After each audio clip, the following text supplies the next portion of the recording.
Is Wayne Matthews the most important defensive transfer for Michigan State football so far? Also, what other holes are there that we need to see filled in the transfer portal? And then, of course, we'll talk about basketball here at the end, all with our near dear friend, Stephen Brooks. Let's go. You are Locked On Spartans, your daily podcast on the Michigan State Spartans, part of the Locked On Podcast Network, your team every day.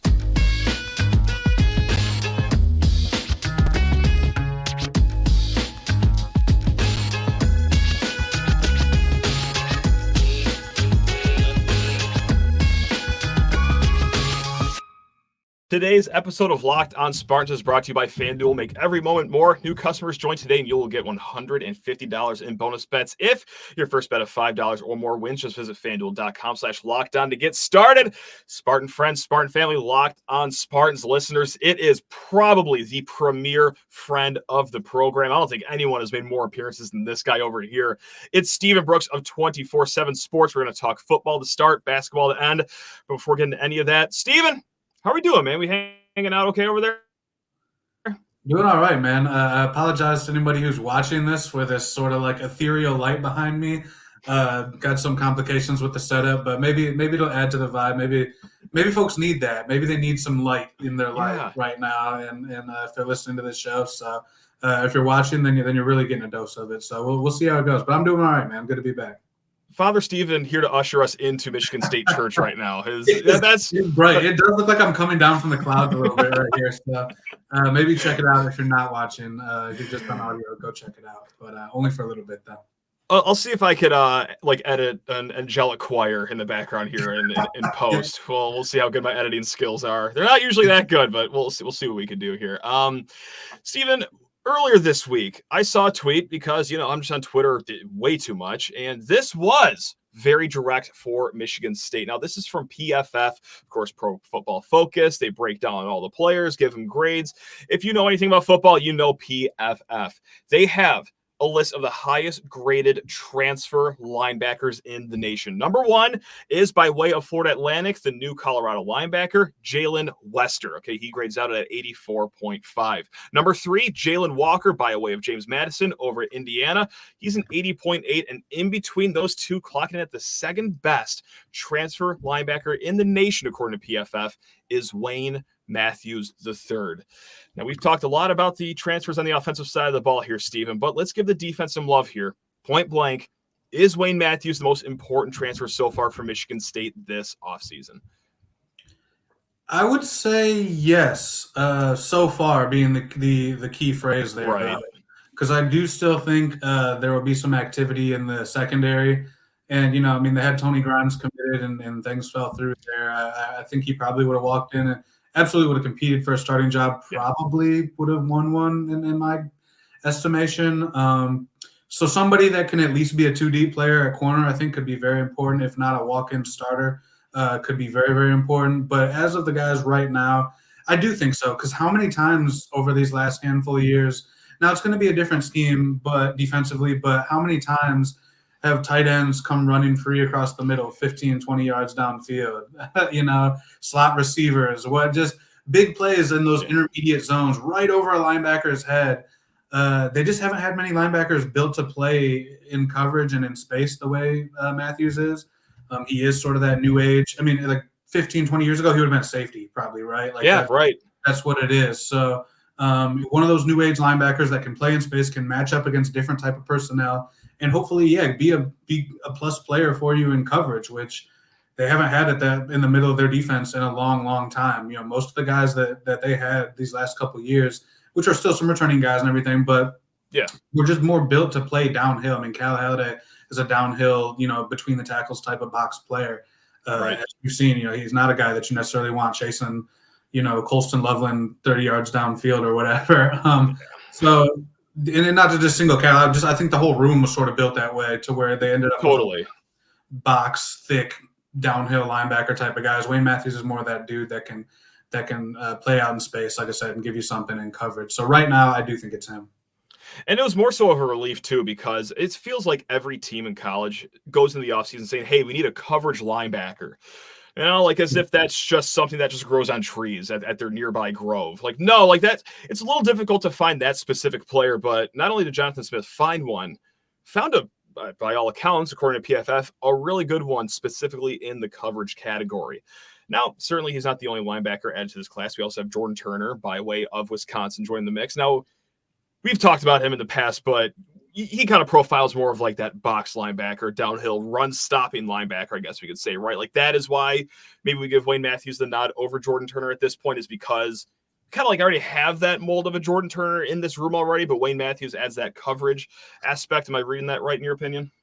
1,000%. Yeah, everything. Jordan Turner is exactly like a lot of the linebackers that they've had here. And I don't mean that as a slight or anything, but he's 245, 250, like throwback Big Ten type of linebacker. And so whereas he's a seasoned guy at the Big Ten level, so you would think like, wait, shouldn't he get some love? It's just about the differing skills. They do have guys I think similar in skill set already on the team from Jordan Turner. I think Wayne Matthews is more different. Is all I'm saying. He is coming from a lower level. He'll have to adjust and everything to Power 5, Power 4 football. I guess that's going to be weird to. I know, if right? That's our term now. If that's the term, that's going to be weird to adjust to. But so yeah, and Jordan Turner is a good, productive player. I thought it was a good pickup for depth as well, and it's been a thin room the last couple of years. There's been injuries. Snow, of course, was a unknown situation that didn't really work out last year, and Jacoby Windman got hurt last year.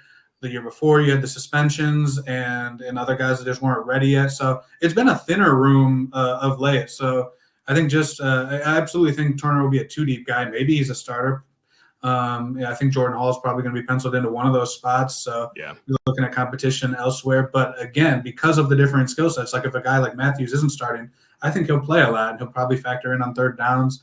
And then, Quindarius Dunnigan, I don't know if you want to get into him yet or whatever. Totally. But as a guy that could potentially, I don't know this, but I'm wondering if he could play that sort of hybrid D-end role in Joe Rossi's defense that he used at Minnesota a lot, where they have a guy standing up on the line.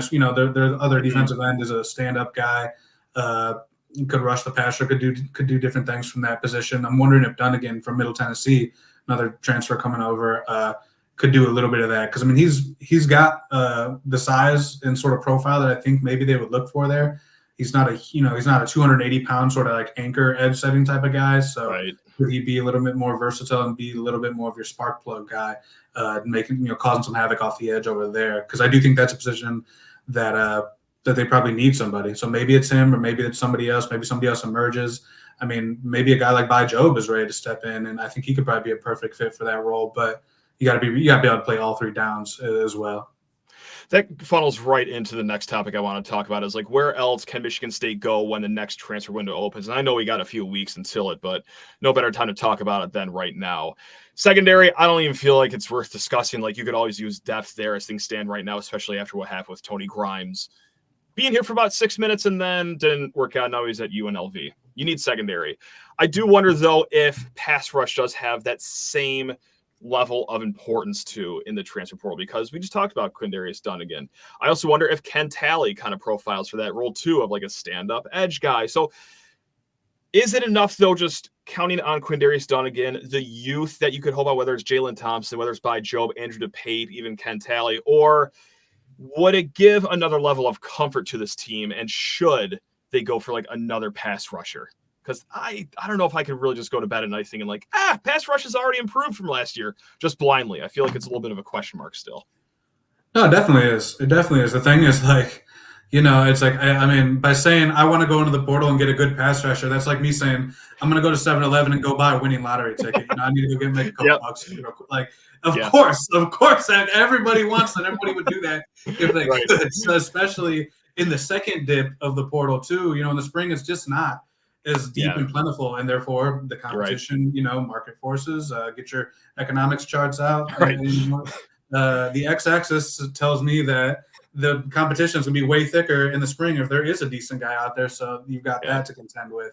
But yeah, absolutely, if you could, definitely, if there's somebody like, it's wild to say, but like Jacoby Windman, like if he had a clone out there that you could go get, like, I really think. Yeah, I don't know what went into his thought process and everything. I'm a little surprised he didn't get a combine invite. I thought he'd probably be on that fringe of maybe getting one. But I say all that to say I'm really disappointed, I guess, that we'll never see him in the Joe Rossi defense, because I thought actually he would be a great fit for what they did in Minnesota, and just the versatility that he brought to play two spots, move him around, different things. Not that they didn't do that with him before, of course, but how could it look, another year older? Because that's the other thing is, like, he was here a long time, but I don't know if people really realize, like, he only played like 11 games, I think it was. I know. Which I don't think correlates with, like, people think of him as sort of like this long-time Spartan. I think maybe I'm wrong there, but it feels like he's been around long, but he really didn't play that many games in actuality. So anyway, somebody like that, if you get a linebacker who's got some twitchiness to him and some versatility, maybe he can't play 3 downs at linebacker, but he's a really good pass rush guy, like Brandon Boyer Randall used to be for them. He's still sniffing around the NFL. I believe Brandon Wright is back. I think coming off the I think you're right. Coming back.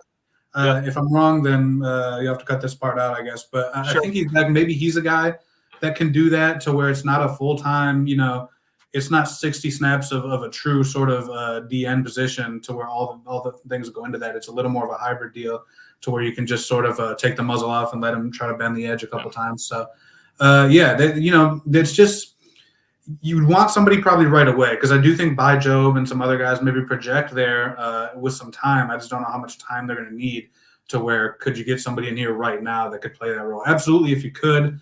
Very, very difficult, of course, though. So we'll see what they can do. But I would expect them to at least be open to it and keep their eyes open and adding somebody at that type of position.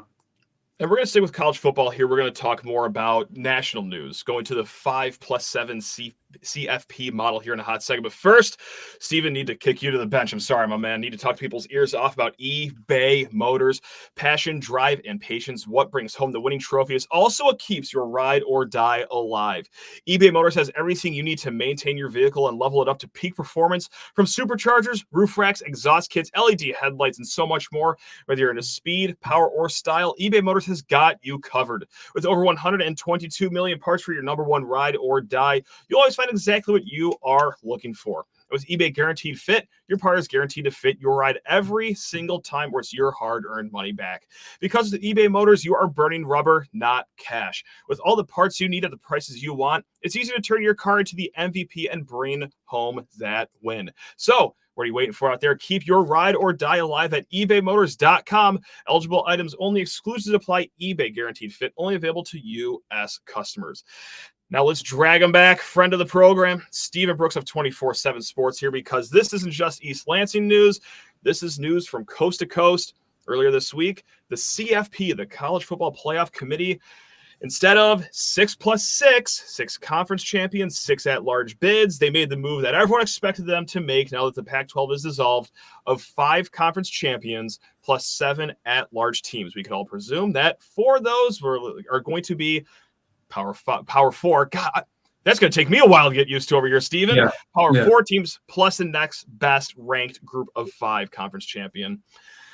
Point blank, Steven, this helps Michigan State, right? And I'm not saying this helps them for this upcoming year. I mean, it might be a little too much to ask for Jonathan Smith, but I mean, obviously this helps Michigan State maybe somewhere down the line where they do go 10-2, dare I say, or 9-3. And I got some stats to back that up, but we'll let you talk first before I keep rambling. Well, I'm maybe not the best guy to have this discussion with, because I've never had a problem with 4, and a lot of people have a problem with me having that opinion, so I understand. But anyway, I won't even try to go down that. But for Michigan State's purposes, absolutely. In a program like Michigan State should be competing for this thing every, let's say a cohort, a 4-year group. You come in as a freshman, you leave as you should have contended. If not, you definitely should make that field probably at least once within that 4-year span. A program like Michigan State, Wisconsin, Penn State, Iowa, all these type of sort of peer programs, not in the top of the pyramid in the Big Ten, obviously, they should be competing for that. Not every year, but most years, I should say, competing for it and getting in there at least, again, once out of 4 every 4. So we'll see how that goes for a little bit, and how much satisfaction people are able to get out of that, because I mean, I guess we will sort of cross wires here a little bit, but like, I don't see nobody seated below like 6 to me is ever going to win a national championship ever. I think people have these delusions that it's going to be a mini football March Madness. It's fundamentally so different from basketball, and that you will not have these upset run. You might have a upset, but then you got to go play another dog the next week, and then another one after that. Yeah, you're not going to get St. Mary's into Pepperdine into whatever Longwood. Like you're not going to get this magical run or a string of upsettable teams. The only team I think that's going to be able to go on a run would be a very unique scenario, like, and Michigan State fans will know this, but the 2010 Alabama team that had 3 losses that just abused Michigan State to the to a almost unsettling state. Like, that was a really good Alabama team that had some injuries and tripped up, lost to Cam Newton. Like, that team was still dominant, and they were pissed off because they lost that Iron Bowl. But they had pros upon pros. Had just won a Natty the year before. Like, that was a very, very good team that just so happened to stumble to 3 losses, and they were ready to take it out on somebody. If something like that snuck in as like the 11 seed and got healthy at the end, sure. But how many times are we going to see that? So I say all that to say, how long will they, because most time, I mean, chalk is going to win out, I think, in a lot of this. I don't see a lot of 12, 11, 10s beating, we're talking about like 3-loss Power 5 teams that were 2nd, 3rd, 4th maybe in their league, Power 4 or whatever, versus like a 1 or 2-loss team that was maybe 2nd. Like that's a gap right there. There's a difference between those teams historically, when you look at it. So I just wonder how long, like I said, that'll sort of be satisfactory just getting in, and then maybe sort of being 1 and done or 2 and done. Versus, how long will the sport, the collective fan base of college football sort of be patient if it's still 1, 2, 3, 1, 2, 3, and 4 at the end, or 1, 2, 4, and 5, or whatever. If there's not a lot of upsets and getting in doesn't end up meaning much, if those lower seeds aren't advancing with any regularity or advancing to meaningful places, I just kind of wonder how satisfying that'll be. But at least initially, as we look at it, that's what I think it's got to be for Michigan State. Get in once every 4 years, compete, and be on the fringe, probably 2 at least out of those 4 years. Yeah, I think this year would have been a little interesting with Georgia. I mean, not Florida State, certainly, but again, that's just like 1 year. It's not going to be like that every single year where, hey, maybe that 5 or 6 seed is a live dog here, because I think you're right. I think for the most part, it would be shocking to see the next few years of champions come from outside those top 4 teams. But I just have the dumb meatball brain take over here. It just means more football. And I think it's going to be just so cool to see like Alabama go to Happy Valley to, I don't know, like it's just, that part's great. Yeah, I don't know. The field games are absolutely great. That's going to be awesome. I mean, look, check in with me next year, and when we have like 4 great games all in a day and they're all on home fields and we've never done this before, that's going to be electric. I'm going to love it probably. But like, I also worry about the regular season. Like I think that might end up as a situation where folks don't realize what we had until we lose it. I mean, to me, we had playoff games last year. I was preparing something else, but like Oregon, Washington, both games, playoff games. Michigan, Ohio State was a playoff game. Bama, Georgia, SEC championship, that was a playoff game. Texas and Oklahoma State in the Big 12, that was a playoff game. So, Michigan and Iowa, even though it was lopsided, like technically that was a playoff game. Yeah, so sure. We have had an expanded playoff. We just don't call it that. And I just, even the Oregon Washington game where they played it in the regular season, like how thrilling that was, came down to the last second, and just how important that was. That won't mean anything now. They were both undefeated, I want to say, or maybe one was 1 loss, but whatever. That had massive stakes for that game in October. And I worry about losing that, and being one of many things that sort of erodes the passion and interest in the sport as a whole. But that's just I'll get off my soapbox now, but I don't really think all this is necessary. Even though it will probably be cool in the moment, I'll enjoy the games while I'm sitting down watching them. But in terms of health of the sport, I don't know if we're really going to end up in the best place long term from it. I wonder if there's something to 2 things. Like the first thing is that yes, like maybe that there was going to be a little less shine on the luster of like Michigan, Ohio State, or Washington versus Oregon Part 2 last year. But that also means like Penn State versus Michigan State last year. Hey, that means something for Penn State, or the Egg Bowl down in Mississippi. Like that means something for them because they could keep their top 12. I don't know how much it's going to help, but at least right now in the moment, I think that there could be something to that. It's like it just makes more of those late games more important. But the second thing that I really, really want to know is scheduling. Because, like, can you get away with a candy-ass schedule like you've been able to? Because here's the stat that I want to pull in, and this is why this could help Michigan State here, because for the most part, you can get in with a 10-2 record. Now, in the 8 years of a true college football playoff season, we're not even counting the COVID year. We're just going to go ahead and throw that out the door. In the 8 years of a true college football playoff, only 9 times a Power 5 team went 10-2 and were ranked outside the top 12. 20 times a Power 5 team went 9-3 and they were inside the top 12. And that's weighted a lot on schedule. So again, this might just be very naive of me to think that, hey, maybe teams schedule just a little harder. Maybe instead of an FCS team, they actually face a good group of 5 team or a low-ranked Power 5 team, what have you. But with that being that's going to be like the margin for error, or what's going to decide that you're 12 or 13 is if, hey, are you a 10-2 team with a good schedule or a bad schedule?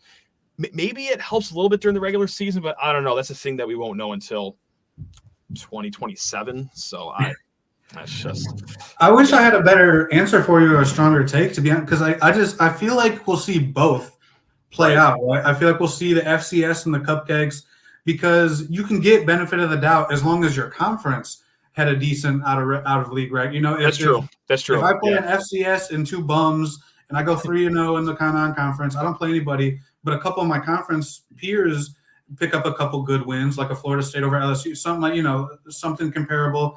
And then I'm finishing second or third in the Big Ten. Maybe I didn't play anybody, but the Big Ten is perceived to be stronger because of some out-of-conference wins. So you get a little bit of trickle-down, second-hand credibility, you know, I guess because somebody else played them, and then you did well in the conference. Maybe there's something like that. But then I think there will be people probably on the other end like, no, we need like a statement win on the non-conference every year to ensure we're not the 9-3 that gets left out, or the 10-2 that's at number 13. You know, we need to have that one edge over maybe 5 to 6 sort of very comparable teams at the end of the day. And that's what did it, is that we went on the road to Texas A&M, whatever, you know. Sure. So I could see both sort of playing out, because I mean, if they can skirt it and take the easy road, they will. All these schools, these coaches, these administrators, they will all do that if they can. But if they're shown that they need to put some incentive into it and beef it up, then reluctantly I think they will. But I could see both tracks playing out. At this point, I really don't know. I wish I didn't sort of have to split the difference like that, but I could see both. It is what it is. Now, we are going to switch it up here, talk a little bit of basketball here. But first, Steven, need to talk to people's ears off about FanDuel Sportsbook. Now, if you've got the itch for college football already, FanDuel, America's #1 sportsbook, they have the win totals for across the nation. They got our Michigan State Spartans at a 5.5 for their over-under on regular season wins. If you're feeling spicy about our Spartans, mosey on over to FanDuel, America's #1 sportsbook, and go ahead and place a nice, responsible wager on the over or the under if you're not feeling so hot about Michigan State. Regardless, get buckets with your first bet on FanDuel, America's #1 sportsbook, because right now new customers get $150 in bonus bets with any winning $5 bet. That is right. That is $150 if your team wins, and if the bet wins for new customers. Bet on all your favorite NBA players and teams with quick bets, live same-game parlays, exclusive props, and so much more. Just visit FanDuel.com/lockedon and shoot your shot. It's FanDuel, official sportsbook partner of the NBA. Now let's get Stephen Brooks of 24/7 Sports back in the mix here, because, hey, are we going to let that loss against Iowa linger for multiple days here? You're darn right we are. Yeah, we are, because Stephen, you're going to have to decide what is going to be shown to people that are wondering why I got admitted to an insane asylum here in the very near future. There's 2 things that I saw after the game on Tuesday. One was a quote from Tom Izzo, and yes, it's the 78th round of talking about Xavier Booker. So is it this should drive you more crazy, that Izzo on Xavier Booker quote, "I'm not disappointed in Book, I just got to find the right matchup for him"? as if he's looking for a literal scarecrow to be the opposing center or power forward to play him against? Or, Steven, should this drive me more insane? This is from a piece from Graham Couch of the Lansing State Journal. A little anecdote here that he writes, senior Davis Smith chastised his teammates after the warmups and said that he could sense it in warmups. And by it, he means the team was not prepared to play. Unfortunately for MSU, Smith isn't part of the rotation and can't guard the post. What should drive me more up a wall, Steven? The Xavier Booker discourse, not just continuing, but continuing after we've seen him play actually good the last few games? Or is it the fact that the only guy that could ID that his team was not ready and that tried to get his team fired up before a game is Davis Smith? What should drive me more up a wall? Because two of those are great candidates to drive me into a straitjacket, Steven. Yeah, I'm going to go with Davis Smith having to step up and be the adult in the room and the leader. No respect to Davis. Like, I do think, and many people have held that role, like in terms of like the respected walk-on. Yep. Guy works hard, people value his opinion, knows the game, all that stuff. I'm not trying to demean that, but it's just when you have, and I've continued to say this, I'm doing Jack Ebling's show later. I say it every week. If anybody hears me on there, if you don't, it's the first time, but like, I cannot get over how old this team is. Yes. And also square that with how inconsistent they are. Like in college basketball, outside of NBA talent, age is like your greatest currency in experience. Age, experience, hand in hand. It's your greatest currency. I used to cover Mike Bray at Notre Dame, and this was 8 years ago now or whatever. But he used to say, "Get old, stay old" was one of his things. And his best teams when they went to the Elite Eights were all senior laden.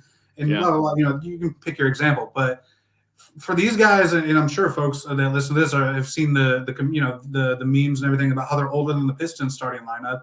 When you have multiple 23-year-olds, 22-year-olds, guys that have played over 100 college basketball games, they should the fact that they could come out again. It seems like there's been this group's MO for several seasons, but the weird, unexplainable, well, we just didn't have energy, or we just weren't there tonight type of thing. How many times I've heard that for probably 3 seasons is incalculable. And it's now, Tom Izzo, no coach, let's hope, fingers crossed, will never have this much combined age and experience on a roster again. This is an anomaly because of the COVID situation and guys getting extra years.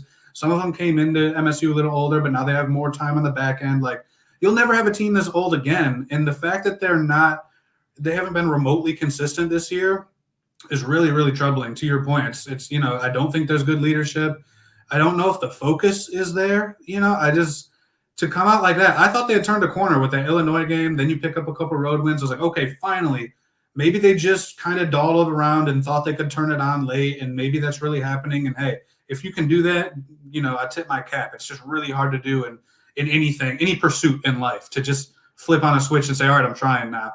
But I was like, hey, whatever. I was very confident they'd go 4-1 down the stretch with one loss to Purdue, obviously.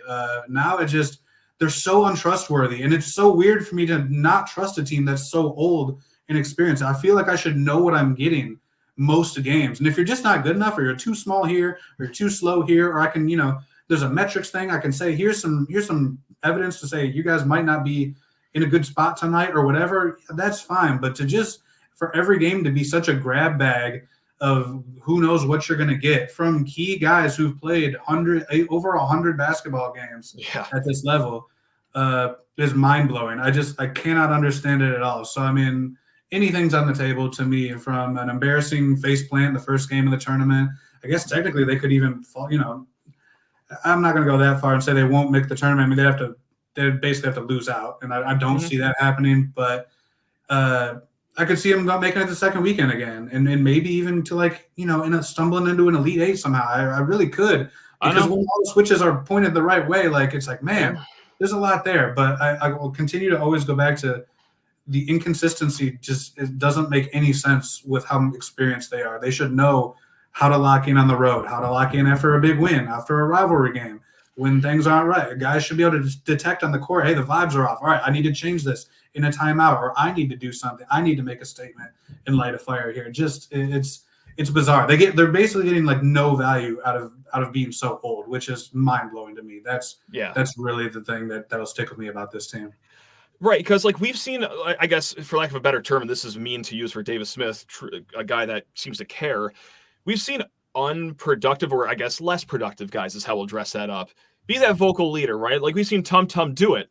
Well, that's because he is the senior on that team. He was one of the older guys, and there was a very young group. But just like you said, my God, this is a very old team. They are older than the Pistons, depending on the lineup they have out on the court. And I get that you could sleepwalk through some games if it's like December, like that weird game between Christmas and New Year's where you're playing Davenport and, get up for that game. It is February 20th and you're trying to win to improve your seed in March, or I guess maybe you're not. Maybe you actually just don't care about that anymore. Who's to say? But it is maddening and inexcusable that it can be this late in the season.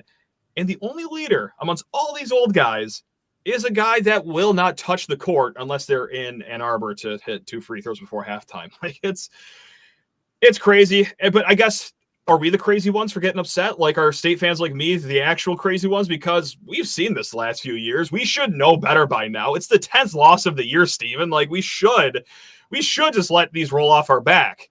So maybe I'm just the crazy one in all of this. I don't think so, because like I said, I mean, they were ranked number 4 for a reason. There is a lot of talent on the team. And again, they'll never, hopefully nobody in college basketball will ever have a roster this old again. No. And if you get nothing out of it, it's a major wasted opportunity. That no real leadership has developed is not great, but just there's no killer instincts, within games to finish games necessarily. I mean, they're just a very untrustworthy team. At their best, yeah, they can be pretty dang good, and they can probably beat most teams in a year where there's not a dominant force at the top necessarily. But they could lose to just about any NCAA tournament team on a given night too. And it feels like it's been that way since the pandemic, and that's pretty frustrating. I can imagine. I'm curious for you. I would want you were flowing coming in off the break, but we'll give your sponsor some love. How have you adapted to betting this team? Are you just riding with them just through, or it seems like maybe on Twitter you've gone more prop heavy? How's that been? How's the gambling on the Spartans gone this year? Because I'm fully excused from that. All props. I can't remember the last time I even bet on a line. And usually, Steven, I do the opposite. I hedge my happiness where I'll bet on the other team just so, hey, if they lose, at least I'm getting paid. That this team is so hot and cold that I can't even do that with comfort. Like, I don't know what I'm going to get any night in, any night out. So instead, like a jackass, I'm over here betting Michigan State free throw as your first points of the game. Like, I don't know, because I trust that more than I trust anything that's about to happen on the court for the full 40 minutes of the game. So, no, it's just baffling. We're going to talk more about this tomorrow, about like where they stand as far as bracketology go. I did talk to like one of the top bracketologists today.